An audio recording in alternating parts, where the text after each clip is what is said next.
आजच्या आधुनिक युगामध्ये आपण आज पाहणार आहोत अंबड तालुक्यातील माहेर भायगावातील एक युवा शेतकऱ्याची कथा की फक्त अवघ्या 3.5 एकरमध्ये बैलजोडी सांभाळत असून कोरडवाहू शेतीमध्ये भरघोस उत्पादन काढतात. नमस्कार, मी सोपान कोळकर, मराठी अस्मिता न्यूज या युट्यूब चॅनलवर आपलं सहर्ष स्वागत करीत आहोत. अंबड तालुक्यातील माहेर भायगाव येथील युवा शेतकरी एकनाथराव वहाग यांच्याशी आपण चर्चा करणार आहोत. शेतीतील समस्या व शेतीतील या समस्येतून त्यांनी कोरडवाहू शेतीमध्ये भरघोस उत्पादन ते नेहमी काढतात. पण बघतो 20-20, 25-25 एकर लोकांकडे आज जनावरे नाहीत, बैल सांभाळा त्यांना परवडत नाही असं ते म्हणतात. पण आपण एकनाथराव वाकड यांच्याकडे बघितलं तर अवघ्या 3.5 एकरमध्ये ते बैलजोडी सांभाळतात. या निसर्गरम्य ठिकाणच्या बाजूलाच त्यांची 3.5 एकर जमीन आहे. त्यांच्याशी आपण चर्चा करणार आहोत. नमस्कार. नमस्कार, माझं नाव एकनाथ अंबादास वाघ, माहेर भायगाव, राहणार माहेर भायगाव, तालुका अंबड, जिल्हा जालना. माझ्याकडे 3.5 एकर शेती आहे. आम्ही त्याच्यात 3 जण भाऊ आहे. एक भाऊ मयत झालेला आहे, तर लहाना भाऊ माझा बकऱ्याचा व्यवसाय आहे आणि माझ्याकडे शेती आहे. तर आतापर्यंत आणि आमचं सगळं सहकुटुंब सहपरिवार असे एकूण टोटल 14 माणसं आहे. तरी आम्ही याच्यामध्ये पाणी पाऊस हे निसर्गानं साथ दिली तर आम्ही याच्यात पोटभर फळ भेटतं आम्हाला. 3.5 एकर शेती आणि त्याच्यामध्ये 2.5 एकर कपाशी आणि 1 एकर तूर अशी पट्टा पद्धत लावलेली आहे. तरी याच्यातून भरपूर उत्पन्न. असं 7 जूनच्या सरकीमध्ये समजा आपण कापूस लागवड कधी झाली तर आपल्याला एकरी कमीत कमी 11 ते 12 एकर क्विंटल एकरमध्ये कापूस होतो. तरी आपल्याला 3.5 एकरमध्ये 30 ते 35 क्विंटल कापूस असा 100% होतो. फक्त निसर्गाने साथ दिली तर त्याच्यामधून फटका बसतो, अतिवृष्टीचा फटका बसतो. बरोबर. तुम्ही आता सांगितलं की 14-15 जण आहे आम्ही, एक भाऊ मयत झालेला आहे. तुम्ही आता सध्या 2 भाऊ आहेत. 3.5 एकर जमीन आहे. बैलजोडी आपण बघतोय की पाठीमागे बैलजोडी, तर ती आपण बैलीच्या धुरावर बसून यांची मुलाखत घेत आहोत.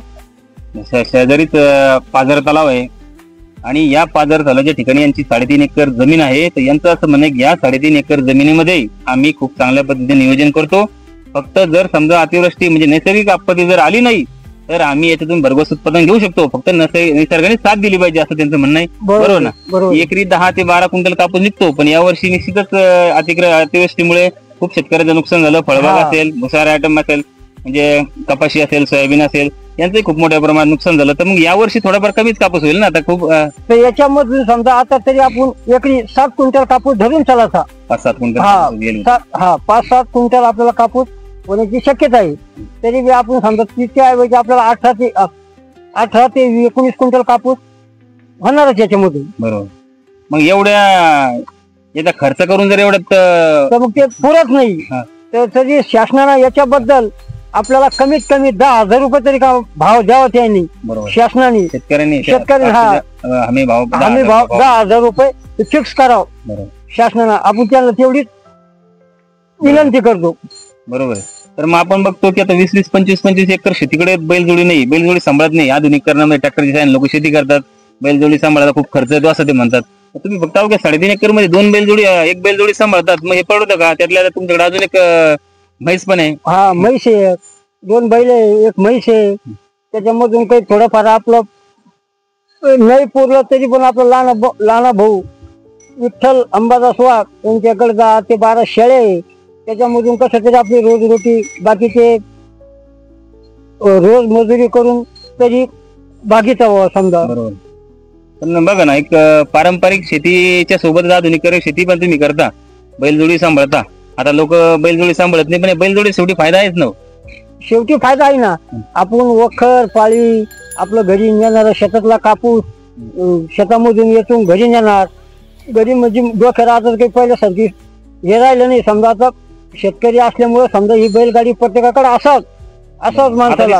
हा, पण आता कसं आहे, मोठमोठाले ट्रॅक्टर, अवजार, मशनी मोठमोठाले हे निघले समजा व्यवसाय. बैलगाडी एक तर समजा माणसाला आळशीपणा करतात. त्याच्यामुळं बैलगाडी हे लोक सांभाळीत नाही. बरोबर. आता ह्या बैलजोडीला एका वर्षामध्ये चाऱ्यासाठी किती खर्च येतो? समजा एका वर्षा 12 महिने चारा समजा आपला जनावराला पुरत असला, 2 बैल 1 वगार, तर आपल्याला कमीत कमी 700-800 हा कडबा लागतो वर्षाला.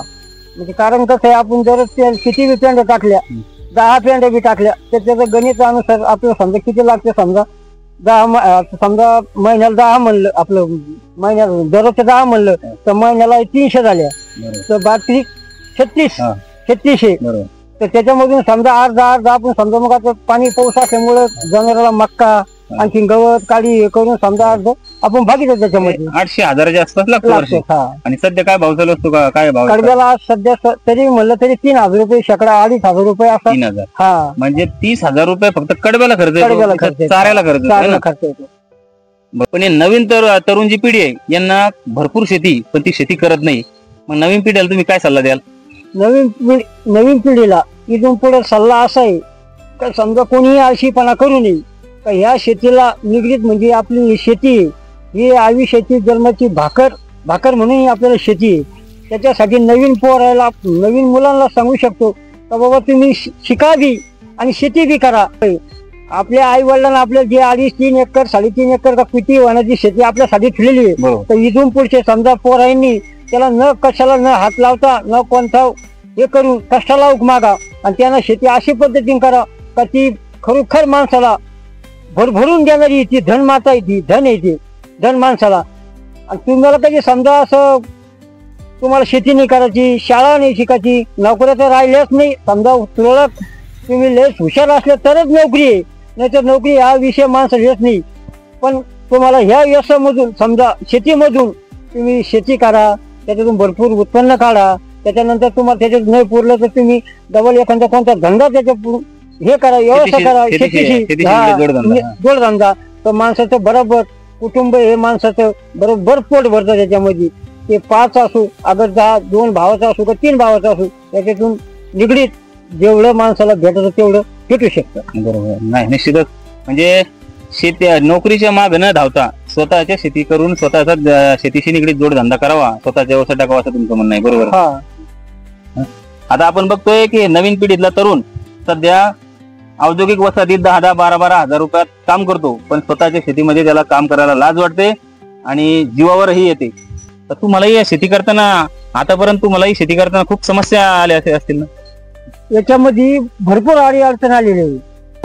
ढोरं असताना आमची एक अशी मोठी हानी झाली का, आमच्यावर असं बारकाईना लक्ष ठेवून तरी आमचे एकटूनच्या रस्त्याला जाताना, माहेर भायगावून एकटूनच्या रस्त्याला जाताना जायचं म्हणजे असं रोडतात खळे, त्या खळ्यामध्ये समजा 2022ला 14 जूनला आमचे इथून चोरी करून 2 बैल, गावरान बैल, खिला ढवळी अशी पांढर सिपीत आणि एक काळी जर्सी गाय अशी चोरांना आणि त्यांचं 3 महिन्याचं वासरू असे चोरांना घेऊन गेले.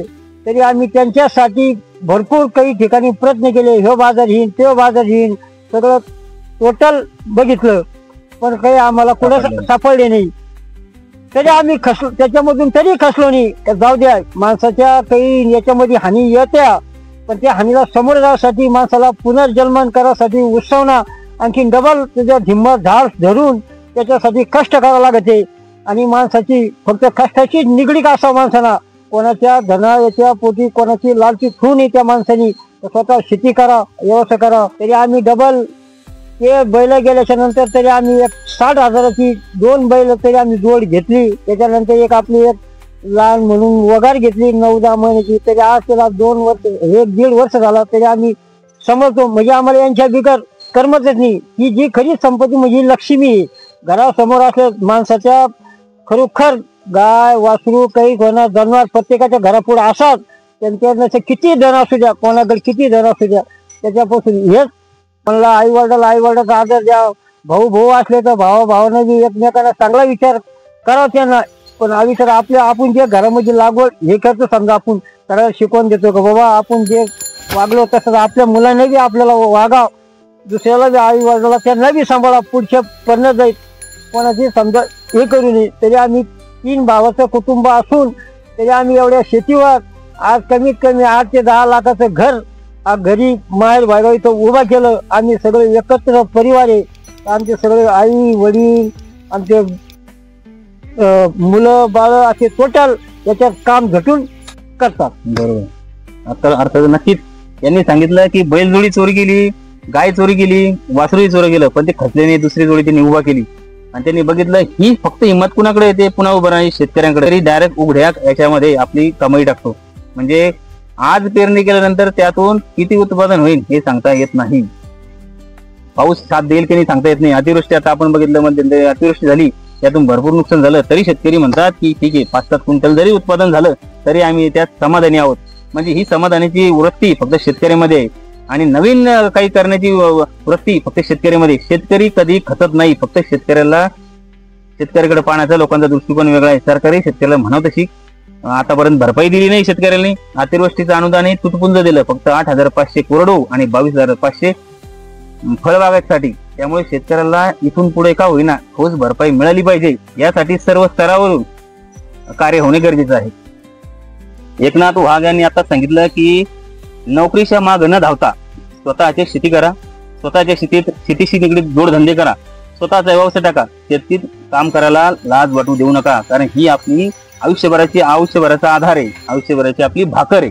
आई वडिलांना जी जमीन कमवली, हे जमिनीला हात न लावता म्हणजे एक गुंठाही न विकता तुम्ही तुमच्या कष्टाला भांडा, असं त्यांचं म्हणणं आहे. यातून नवीन पिढीतला तरुण नक्कीच प्रेरणा देईल, यात शंका नाही. आमचे कॅमेरामन सुरेश खांडेबाराटचं मी रजा घेतो. पुढच्या अशाच एका नवीन व्हिडिओमध्ये भेटू. तोपर्यंत नमस्कार.